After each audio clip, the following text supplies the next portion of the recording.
Pardon the loudness of the background behind me. I am on the way flying to preach up in Maryland for a couple of days, and just trying to be a good steward of my time, knowing everything that is awaiting me there and knowing all the time that I'm gonna need. I wanted to try to go ahead and record the 1 minute for you right now. Now, the passage that we have today for our Bible reading is Matthew chapter 24 through 26. Please go and look at the Devo. I promise you that there'll be something that you'll read today that you'll say, you know what, I didn't know that. Or there'll be something that one day maybe that you heard that the Spirit of God's going to take today with His Word and kind of expound it to you. And I pray penetrate your heart so you can penetrate others with the Word of God.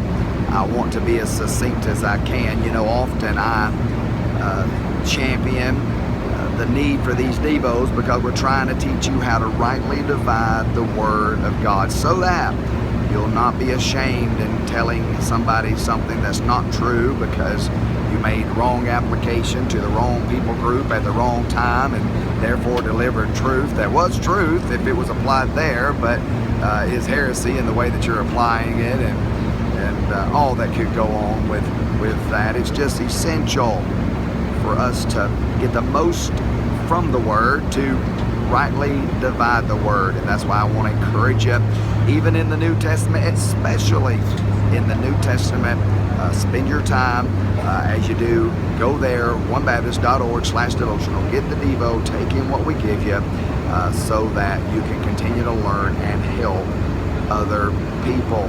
Now, in that compelling, it is coming to my mind so much because Matthew 24 is one of those places. That's why I've been heating up about Matthew, but Matthew 24 is one of those places where once again you can get terribly confused about, and really listen, you could even stir somebody's heart about what you're saying from the passage, but miss the urgency that God can really and intends to really put out of it if we accept it rightly divided. And let me tell you the difference. See, when you read oftentimes about the second coming of Christ, if you're already saved, you're a part of the church, you make application as if it's talking about the rapture of the church. A lot of songs do that. Quite frankly, just a lot of people are wrong about that in their teaching and their preaching, and so you don't question that, and you wind up doing that yourself. Matthew 24 is one of those passages that is not talking about the rapture of the church. Matthew 24 is talking about the second coming of Jesus Christ to this earth. It is way cool that Jesus is sitting right at the very place that one day when He comes back, His feet is going to stand. His disciples ask Him in verse 3, and I'll quote it. They ask Him, "And what shall be the sign of Thy coming and of the end of the world?" Not the sign of the rapture for the church, but the sign of Thy coming and the end of the world. Well, as we look and we see this about His coming and about the end of the world, He makes mention about wars and rumors of wars and kingdom against kingdom, nation against nation, famines and pestilences that are so frequent in the land. He makes mention of false prophets that are deceiving. He makes mention of love that is waxing cold. Listen, all those things we see going on in this day to an extreme, do we not? And yet I say again, He's talking about the second coming. Listen to me, church.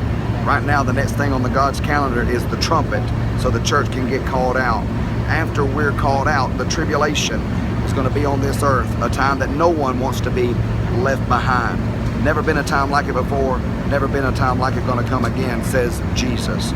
That the end of those 7 years is when He is coming back, and His second coming and those signs is that which He is talking about.